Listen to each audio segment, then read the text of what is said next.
Hey guys, and welcome to this video where I try to explain a bit more about laning, because I see it very little in pub games, how people like swap their lanes or set up their supports, or how they lane their carry, or how they put their 4 and 5 position, because sometimes there's a bit more than just your carry going to the safe lane, your mid lane going to the mid lane, and your off lane going to the off lane. So with that said, I looked up a few replays of where it's applicable, of the things that I'm gonna mention and that I'm gonna talk about. I'll try to keep the video short, but let's get right into it. So here we have a game of Team Liquid versus Virtus Pro in the Super China Major. You can look at the picks. Let's skip to the end. And oh, you can't see pictures because Gaben. But you have Lashrak, Sand King, Lich, Death Prophet, Monkey King on the Radiant, and you have Beastmaster, Bane, Wind Ranger, Bloodseeker, Void on the other team. So if you're VP, so let's check VP is laning, right? Let's not give it away off the bat. So if you're VP, Ramses is playing Void. What does Void want to lane against in this match? He doesn't enjoy Monkey King very much, and he doesn't enjoy Lashrak, Sand King. Lashrak, Sand King, especially in this tournament, or around this time, was a very popular dual offlane. So you don't really want to lane your Bloodseeker nor your Void against those lanes. What Bloodseeker likes is low amount of harass when he can just out CS you, and Void likes to lanes where he can last hit and then time walk off the damage. But against Sand King, Lashrak, you can't do that. So if you're VP here, you don't really want to be in the position where you put your Void against Lash Sand King. So the only one that you have that can go against it and not be super unhappy would be your Beastmaster. So you see them do just that. So the best matchup you have for Void in this game is against Death Prophet, and you could assume that he's probably safe lane, unless Liquid are also doing some mind games, correct? So if you just let the game play out, and in the meantime you have a Monkey mid. Obviously they want to put Monkey against Bloodseeker. It's also from the Radiance draft the only hero that has a good chance against Bloodseeker. Because especially Bloodseeker is one of these heroes, right, that he thrives so much off of the laning stage. Same with Monkey King. Which I think a big reason as to why VP ended up being a dual lane mid is that they know that Monkey King wants a good start. Maybe it has to do with that it's also Miracle, but yeah, they know that they want to shut down a Monkey. So even though they swap the lanes, their start isn't the greatest. What Liquid do is they adjust their lanes. They run their Lich to mid when they see that that Miracle is 1 versus 2, and they instantly swap the Sand King to bottom. So now you might think, oh, so why don't they just TP bottom with Lash and Sand King at the same time? Or like, why don't they do it together? Well, because VP read the lanes right, and if they do that, then they will just double counter TP to the top lane, right? With Void and Windrunner. But even so, they both die, they come back to the lanes. You can tell this is the lane that they want, correct? Because they're teleporting back into the lane that they just died with 2 heroes. They know that they want this matchup, because even though they died, this will be the lane for Void, where he will farm the most in this game. And at the same time, this way they actually even get a 1-on-1 with Beastmaster against Lashrak in the top lane. So we don't have to look too much into how the lanes go. It's just more about, you need to be very open-minded in terms of who you're putting where. For example, your carry, for example, in this game is going to the off lane. Your off laner is going to the mid lane. And Liquid know that they want Monkey King against either Void or Bloodseeker. But they can assume that BS is mid, so they try to put him mid. So that will be the first match that you can talk about. We can just skip to the replay at like 6 minutes and have a quick look at how the CS is going. And if you look at VP, they're super happy with their laning setup. 41 CS on Void in this game because they set their lanes right, and they're 3k gold ahead. So we can now look at the next game, where, give me just 1 second to load it up. And we're gonna look at another Liquid versus VP game, as they had this matchup in the grand finals of the China Super Major. Gonna download it real quick. And I'm gonna download it. Here it's a little bit different. We're gonna look at the draft once again, and then we're just gonna have a quick discussion about what they should perhaps be doing and what their lane setup is. So let's just load into the game, get a quick sip of water. Okay, that is a bit too far. Let's skip through the draft.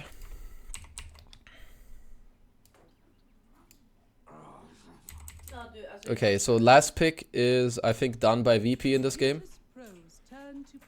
So the Kunkka is the last pick in this game. So, okay, good. If you're Liquid, let's compare these lineups. Who do you want to put mid? You know that most likely no one is mid on Kunkka. Who stands a good chance against Kunkka? I guess Pardon with Drow Aura is probably fine. I'm not fully sure. But if you look at Liquid, what they're doing is they're actually putting the Beastmaster mid and they're aggro laning with Miracle. And I cannot answer this question fully because I'm not sure if they're putting Beast mid against the Kunkka because Pardon would have a really hard time. I could assume that that is why. The other reason why they could want to do it is that they think, oh, we have Drow Aura. Maybe we just put 2 range heroes into the offlane because this way we can pressure the Morphling the most. But this is just another concept of a pro team adjusting their lanes, making sure that everything, the way they're laning is right. And VP are even tri-laning because they know they need to assist the Morphling at the start of this game. They're also one of the only few teams that tri-lane a little bit, especially with Ramses. When he has these Slarks, Morphlings, and AMs, then they like to do this. So once again, they put their offlaner into the mid lane this game because they just thought it would be more beneficial for them to do this. So overall, make sure you're open-minded to your lanes. Try to find weaknesses in the enemy's draft and try to find who you want to enable in your team. For example, sometimes it would be impossible for your offlaner to go into the offlane, so you want to go into the mid lane, for example, with your offlaner.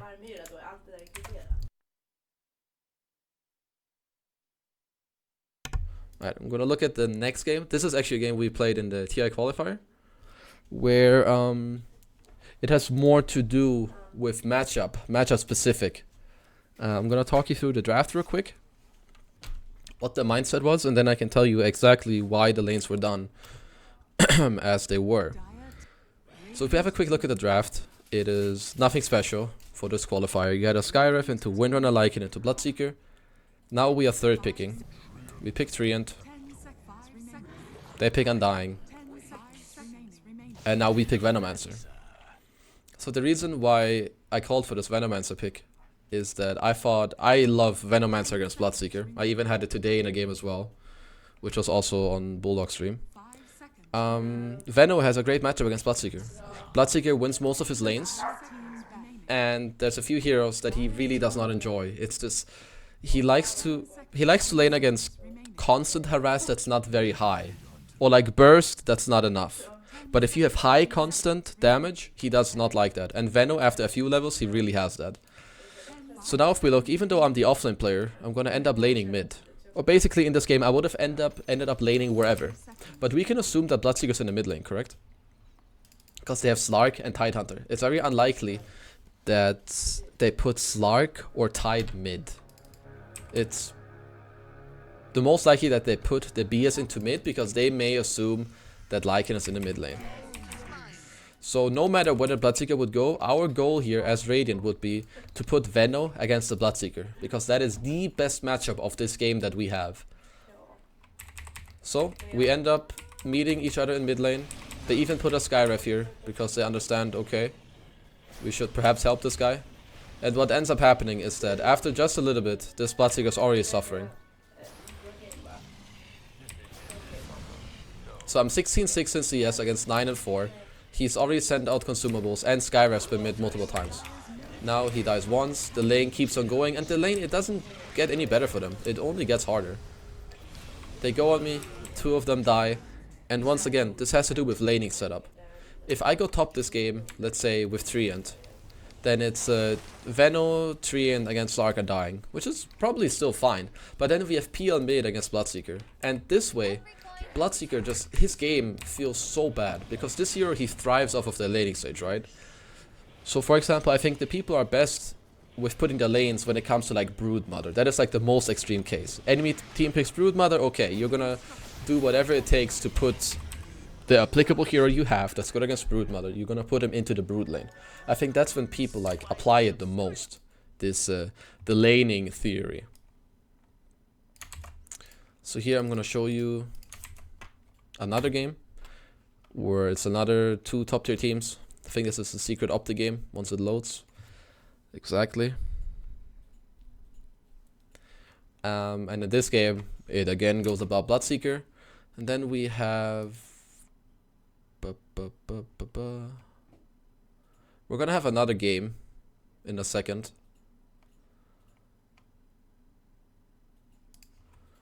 Alright, so let's load into that game real quick. So basically you just want to make sure that you try to get the best lanes possible for your team. Not only for your heroes, but also against theirs. Because for example, in the last game, putting Venom mid, it gave me my possible best game, and it also gave their Bloodseeker the worst possible game out of all the scenarios possible. So what happens here? Actually, let's have a quick look at the draft. I don't know what the order was. A bit similar to the Liquid game that we saw earlier. So Liquid pick and they then pick Drow Ranger, and now they last pick Bloodseeker.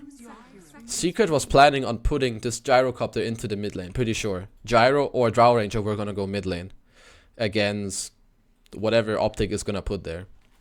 But Gyro has a big problem mid lane. He's a bit abusable, and Bloodseeker shits on both these heroes in the mid lane very badly. On both Drow and Gyro. Unless you can gank mid a lot for the Gyro. So, what does Secret do? What is their plan? Fata has offline items, then he sells them, and he ends up buying mid items. So they are putting their offlane player, who is playing Beastmaster, into the mid lane. Now why are they doing this? Because once again, Bloodseeker he can control this game by himself if he is mid against either this Drow or this Gyro. So not only are you giving your Drow, let's pretend they wanted to put Gyro mid. You may be giving your Gyro a better game by not putting him mid, but putting him in a side lane. You might be giving your Beastmaster a better game, because perhaps he can lane nicer in this mid lane than he would be in the off lane. And on top of all that, you are making it harder for the Bloodseeker in this matchup, because he would be rolling all over Radiant. Let's take a quick look at like 4 minutes. How does the matchup look? Wait, Fata has 2 kills and way more CS. Let's just have a quick look and see the overview. So Fata is doing really well in this matchup. Apparently soon. He gets a kill. That was pretty much alone. And then he's winning in CS now. He's 700 gold ahead in net worth at 4 minutes into the game. That's a very high stat. And now they just end up getting another kill. They have a DD, nice gank, nice rotation here by Yapsor. And that's another kill. Boom. It is actually that simple. And we're gonna have a quick look at one more game here in a second. This is a little bit different. This has slightly less to do with laning, but more so with picking and being open-minded about your pick and what you can do. But it can also be slightly applied into the laning situation, because just because you pick a hero, it doesn't mean you have to play it in the safe lane just because you marked safe lane in a pub game. Maybe you can go offlane.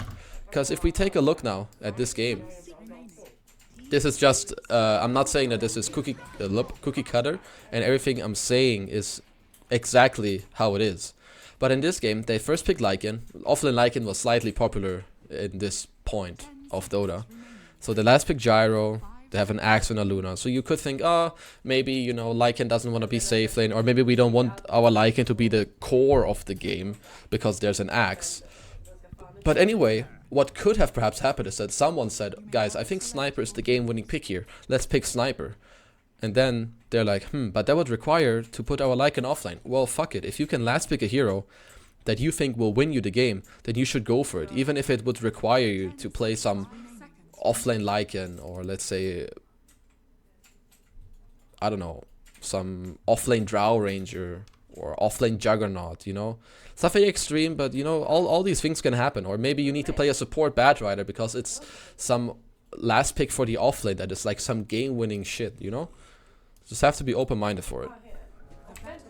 So what ends up happening is that they throw their Lycan offlane and the last pick a sniper. I don't know if it works out for them this game, but just being open-minded and overall looking at these matchups and understanding what can you do to win the game, what can you do to give yourself an advantage. And overall, how do you place your supports? There's some games, let's say you have a Nyx in one team and a Skye in the other. You can't say, okay, I'm going top with Nyx. Your job in that game, or what you would want to think about in that matchup is, okay, I want to play with the Skyref.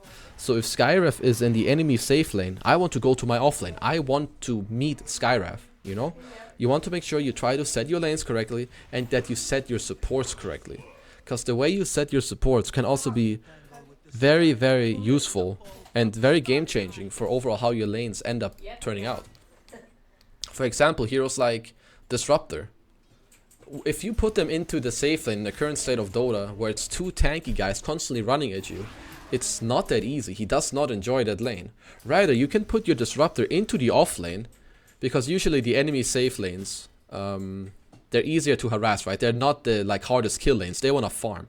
So if you have a harassing lane like Disruptor plus your carry, and you put them into your off lane, and you put your position 4 and your off laner against the enemy off lane, then suddenly things may even out again. Because then all the strong heroes are meeting each other. But more to that maybe in another video. I hope that you guys enjoyed this one. If you have any comments or further questions, feel free to put them in the comments below. And I will certainly try to make more of these videos and try to go more in depth. I didn't write down anything to this, so this was just straight off the head. I'm sure I forgot some things, but maybe this was somewhat helpful to you guys. And with that said, yeah, I'll see you next time. Thanks for watching.